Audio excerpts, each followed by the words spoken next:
For God so loved the world, come on, that He gave His only Son, and whosoever believes will not. 오늘 본문에 여호수아가 두 명의 정탐꾼을 여리고로 보냅니다.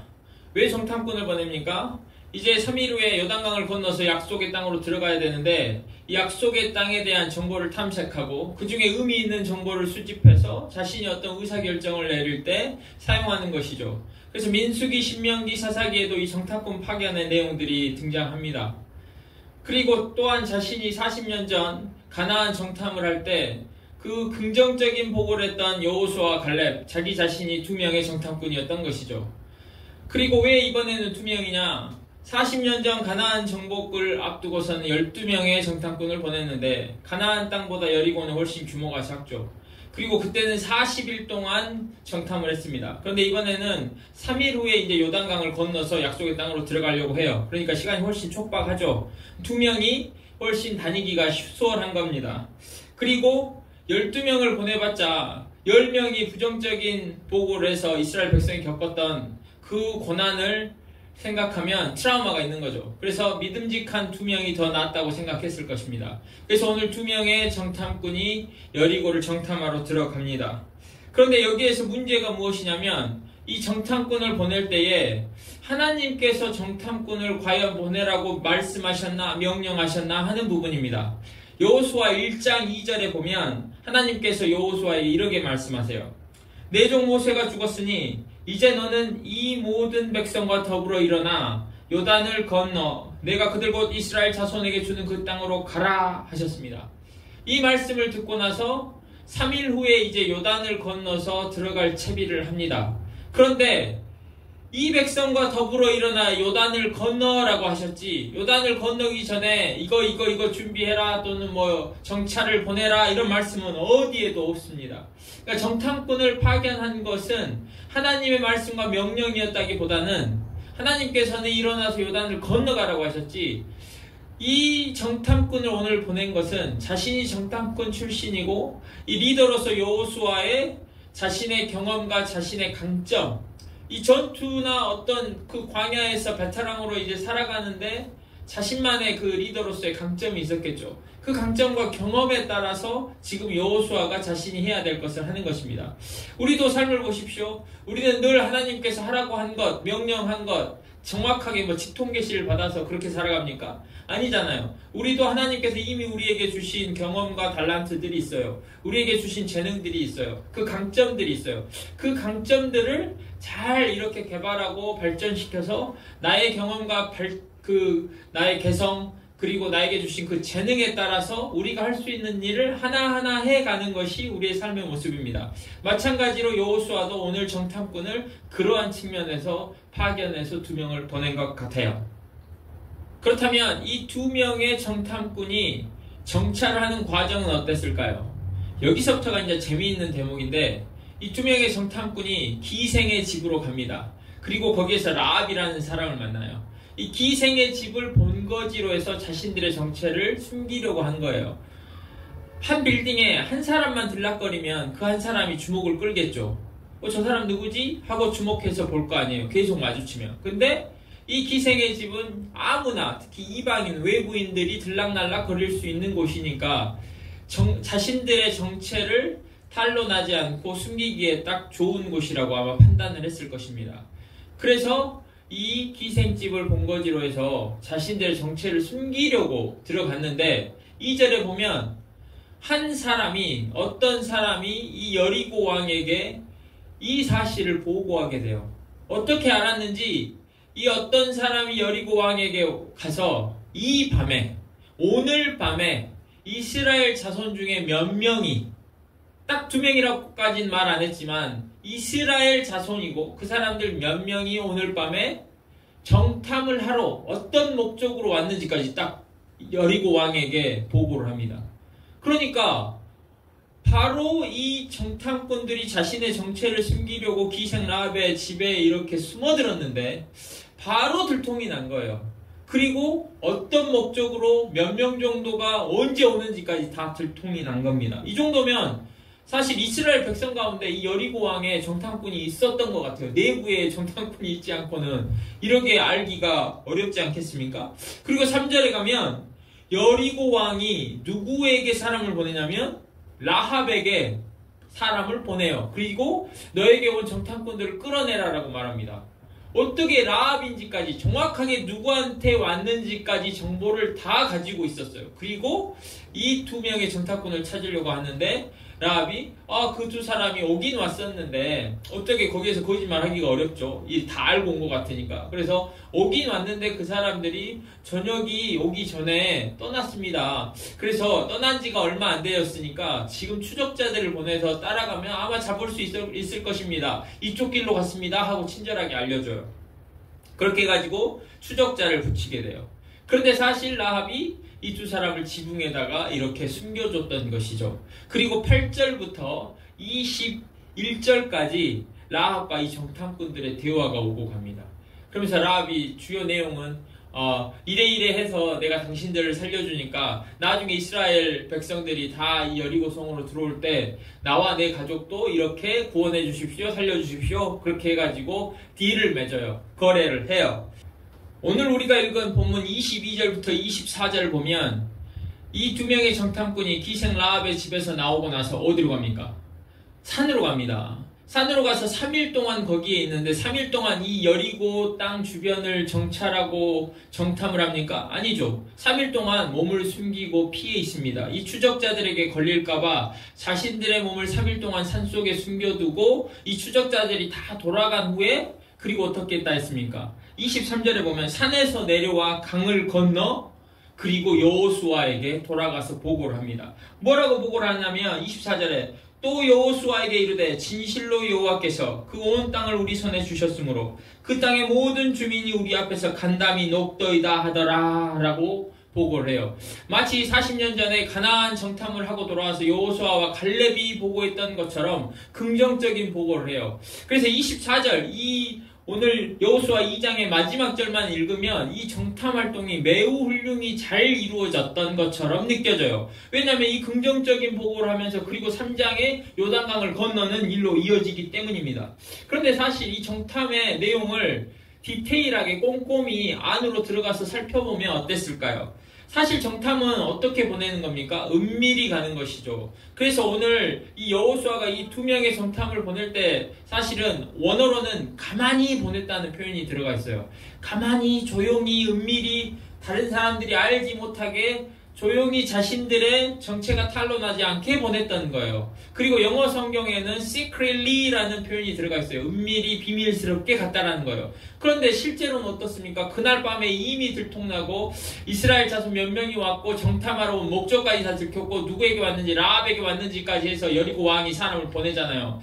그러니까 이 정탐 활동은 시작부터 은밀히 갔어야 됐는데 은밀히 가지 못한 거예요. 다 들통났습니다. 그리고 정탐이라는 것은 한 사람의 의견을만 듣습니까? 아니면 다양한 의견을 듣고 와야 됩니까? 한 사람만 만나야 됩니까? 여러 사람을 만나고 와야 됩니까? 당연히 다양한 의견을 듣고 와야지. 여러 사람한테서 의견들을 들었어야지. 나중에 이 사람과 저 사람 여러 사람의 이야기가 공통된 부분이 있어야 그것이 이게 유의미한 정보구나 할 수 있을 거 아니에요. 근데 딱 한 사람만 만나고 왔어요. 라합이라는 한 사람만 만나고 왔으니 이 정탐은 뭔가 잘못된 것 같아요. 그리고 고위직이나 고급 정보를 캐가지고 돌아와야지 그 정탐이 훌륭하지 않겠습니까? 뭔가 기밀들을 가지고 와야 되잖아요. 그러려면 고위급과 접촉할 수 있는 사람 누군가를 만났어야 되는데 지금 이 2명의 정탐꾼이 만난 사람은 라합인데 이 라합은 기생이라고 그래요. 그러면 기생이라고 한 것은 뭔가 고급 요정이면 훌륭한 사람들이 높은 사람들이 왔다 갔다 할지 모르겠지만 그냥 여기는 아주 하층민들이 아마 들락거렸던 곳일 거예요. 그래서 고급 정보라 하기는 어려워요. 그러한 사람을 만나고 왔어요. 그리고 정탐꾼의 이 결과들은 어떻게 보더라도 훌륭하다라고 말하기가 어려워요. 어떤 면에서? 아까 말씀드린 것처럼 은밀히 하지도 못했고 다양한 정보를 가지고 온 것도 아니고 고위직이나 고급 정보를 가지고 온 것도 아닙니다. 사실 이 2 정탐꾼과 라합이 나눈 내용을 자세히 8절부터 21절까지를 보면 라합 한 사람의 하소연이나 넋두리에 가까워요. 그리고 이 두 명의 정탐꾼은 그 이야기를 듣고 산에서 은폐하다가 주랭랑 쳐서 복귀한 것밖에 되지 않습니다. 그런데 24절에 이 두 사람이 보고는 우리 앞에서 주민 모두가 간담이 녹더이다라고 말해요. All the people. 그 마을에 있는 모든 사람들이 간담이 녹았습니다 말했는데, 사실 제가 봤을 때는 간담이 녹았던 사람은 실제로는 이 정탐꾼 두 명일 겁니다. 이 두 사람이 그 기생 라합 집에 옥상에 이렇게 지붕에 숨어 있을 때 막 추적자들이 와가지고 쫓을 때 얼마나 우리 잡히면 그냥 그 당시에는 뭐 살려줍니까? 그냥 뭐 자비를 베푸고 뭐 인류의 또는 이 인권을 뭐 보호해서 살려주겠습니까? 바로 고문 엄청 하다가 막 지지고 막 뜯어내고 하다가 나중에 어떻게 합니까? 칼로 목을 그냥 그럴 거 아니에요. 그러니까 자신들이 죽임을 당할까봐. 그리고 또 산에 숨어 있을 때도 얼마나 무서웠으면 3일 동안 숨어 있었겠어요. 그러니까 이들의 간담이 아마 녹았을 거예요. 서늘했을 거예요. 그러니까 어떻게 보던지 가나안 40일을 정탐하고 왔던 거에 비하면 이 두 사람의 정탐꾼이 가지고 온 결과물은 사실 너무 부실해요. 정탐을 제대로 하고 왔다고 말하기가 어려운 부실한. 그래서 저는 이 정탐은 24절만 보면 그럴듯해 보이고, 그 모든 주민들이 간담이 높고 이제 가나안 땅으로 들어가도 되겠다 하는 생각이 들지 모르지만 정탐의 내용은 사실은 부실하고 실패한 정탐이었다는 거예요. 사실 마지막 절만 보면 성공한 것처럼 보이는 이 정탐이 디테일한 내용에서 철저하게 실패한 작전이라는 것을 제가 이야기했습니다. 그럼 이제 여기에 정말 중요한 의미가 있는데, 이 정탐꾼의 이 정탐이 실패했는데 여호수아 2장에서는 이 내용을 다 적어놨어요. 실패했는데 무슨 의미가 있어서 그렇습니까? 여기에 큰 의미가 있죠. 여러분, 지금 하나님께서 이 요단강을 건너서 여리고성으로 들어가는 것, 그리고 하나님께서 주신 약속의 땅으로 들어가는 것은 이미 하나님께서 계획하신 일이에요. 이미 하나님께서 약속하신 내용이에요. 그렇다고 한다면 여호수아의 리더십이 어떻고, 여호수아의 경험이 어떻고, 여호수아의 그 지략이 어떻고, 전략이 어떻고, 여호수아가 어떤 강점을 가지고 있는지, 또는 심지어 이 두 명의 정탐꾼이 가서 얼마나 탁월하게 정탐을 했고 그들이 얼마나 뛰어난 노력을 하고 고급 정보를 가지고 왔는지 약속의 땅으로 들어가는데 아무 의미가 없다는 걸 이야기해요. 다시 말하면 그들의 노력과 여호수아의 강점과 경험이 이 이스라엘 백성이 요단강을 건너서 약속의 땅으로 들어가게 하는 것이 아니라는 걸 보여줘요. 철저하게 정탐활동이 성공해서 요단강을 건넙니까? 아니잖아요. 정탐활동은 굉장히 엉성하고 치밀하지 못했고 시작부터 엉망이었어요. 시작부터 이미 다 발각돼서 다 틀어졌어요. 그런데 3장의 요단강을 건너갑니다. 즉, 이 실패의 의미는 하나님께서 약속하신 것은 우리의 강점과 우리의 경험과 우리의 능력 때문에 되는 것이 아니라는 것을 분명하게 보여줘요. 할렐루야죠. 요단강을 건너는 것이 하나님의 계획과 약속이기 때문에 이 여호수아와 관계없이 이루어집니다. 또한 여기에서 라합이라는 인물이 있는데 라합은 기생이고 이 본문에서 유일하게 정보를 주는 소스예요. 근데 유일하게 정보를 주는 소스를 왜 기생 라합으로 설정했고 등장시켰을까 생각해보면 기생 라합은 사실은 가장 신뢰하기 어려운 사람임을 뜻해요. 가장 신뢰하기 어려운 소스, 정보의 소스를 주는 사람이죠. 그래서 만약에 누군가 돈을 주고 회유하고 협박하고 한다면 얼마든지 거짓 정보를 줄 수 있는 신뢰할 만한 인물이 아닌 사람이에요. 그런데 이 두 명의 정탐꾼은 이 기생 라합의 이야기만 듣고 그것을 모든 정보의 소스로 여기고 가지고 와서 보고를 합니다. 그런데 실제로 하나님께서는 이 기생 라합의 이 가장 초라해 보이는 이 신뢰할 수 없는 것 같은 이 인물을 사용해서 사실 모든 정보를 이스라엘에게 주고 있어요. 여기에서 숨겨진 부분이 있는 거예요. 여기에서 정말로 우리가 캐내야 되는 부분이 있는데 그것이 무엇이냐면 이 라합에게 이제 10절과 11절 내용을 읽어보면 이 라합에게 이스라엘 백성이 어떻게 홍해를 건넜고 광야에서 어떤 사건들을 겪었는지 그것을 전해준 누군가가 있었어요. 그 누군가가 누군지 기록되어 있지도 않고 나와 있지도 않고 우리는 모릅니다. 그런데 이 두 명의 정탐꾼이 기생 라합을 만나기 전에 이미 누군가 와서, 아마 그 사람도 그렇게 높은 사람이 아니었을 거예요. 이곳을 들락날락한 걸 보니 어떤 사람이 와서 기생 라합에게 이스라엘 백성이 홍해를 건너고 그 다음에 광야에서 이런 사건들이 있었다, 그걸 전해줬어요.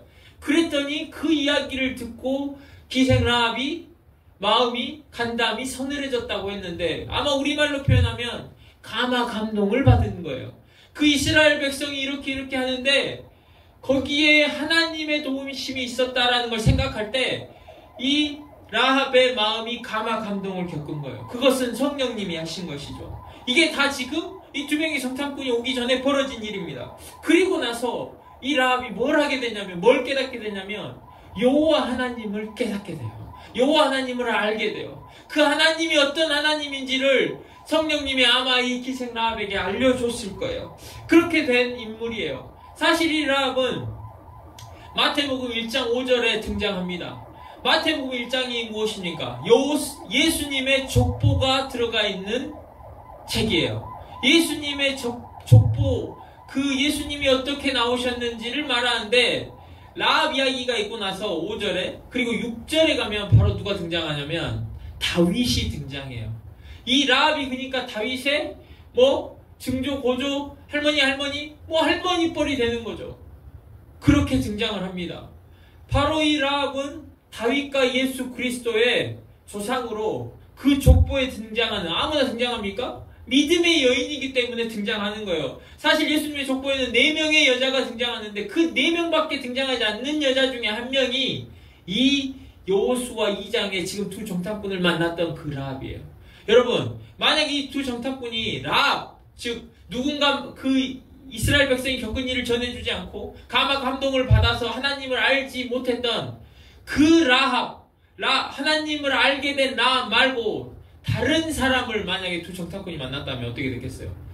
아마 밀고 있을 수도 있습니다. 얼마든지 이 사람들 그 여리고 왕이 보낸 사람이 와서 캐물을 때 만약에 라합이 아니었다면 저기 있어요, 당장에 말했을 거예요. 그렇게 됐을 거예요. 또는 이 정탐꾼들이 들은 내용이 아니라 다른 사람이었다면, 라합이 아닌 다른 사람이었다면 이렇게 말했을 수 있죠.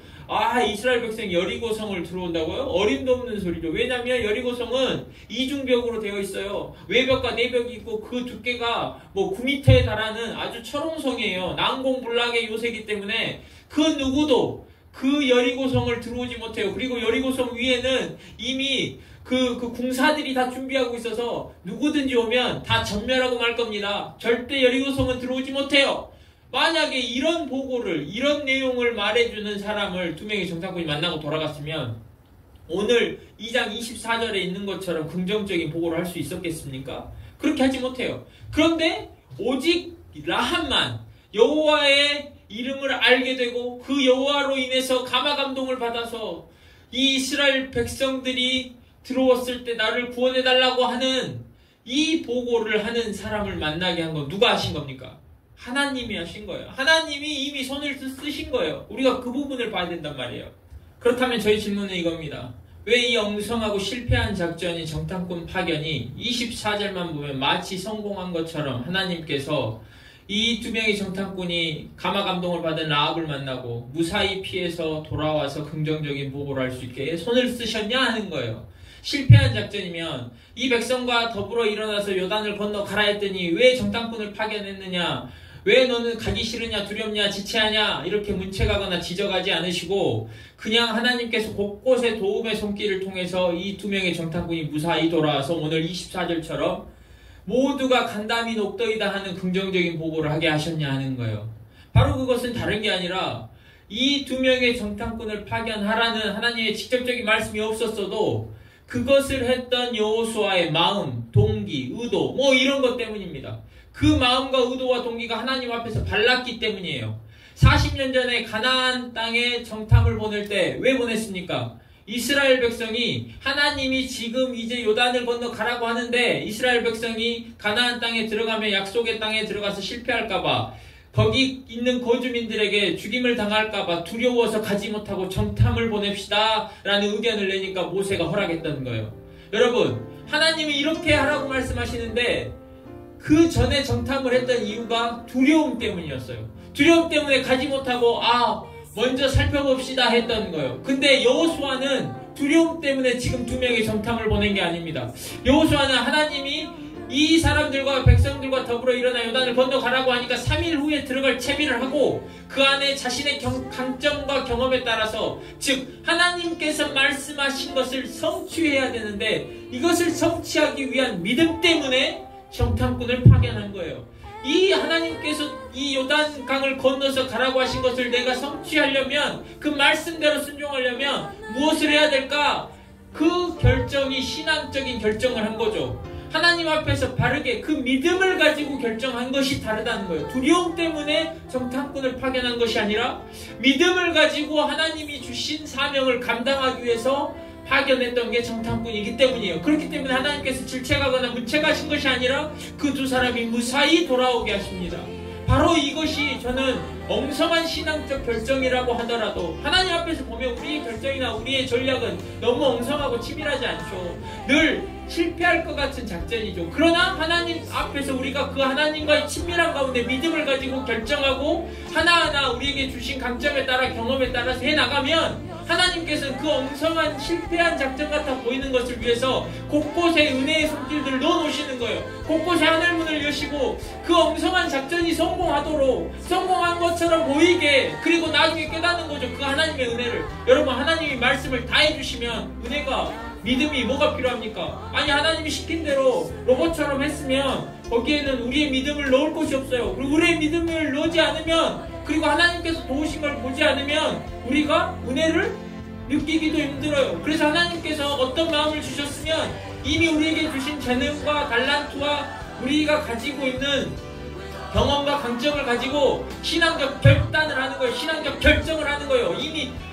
그 신앙적 결정이 엉성하고 치밀하지 못하더라도, 그러나 하나님 앞에서 우리가 바른 마음으로 신앙을 가지고 믿음을 가지고 결정해 나가면 하나님께서 그 허술한 엉성한 신앙의 결정을 사용하셔서 일하시는 거예요. 이것을 믿으십시오. 여러분이 완벽한 계획을 세울 수 있다고 믿지 마시고, 여러분이 완벽하고 정확한, 언제나 뛰어난 탁월한 그러한 결정과 결단을 할 수 있다고 생각하지 마십시오. 우리의 결단과 결정은 굉장히 초라하고 부족하고 엉성하고 디테일하지 못할 수 있어요. 그러나 하나님께서 우리가 하나님과 친밀한 가운데서 그 믿음으로 결정해 나가면 그것들을 은혜의 곳곳에 심어놓으셔서 성공하게끔 하신단 말이에요. 그것을 믿고 나아가는 거예요. 그것을 믿고 여러분의 재능을 사용하십시오. 여러분 공부를 하시고 여러분들이 필요한 일들을 하나하나, 그것이 엉성하더라도 해나가십시오.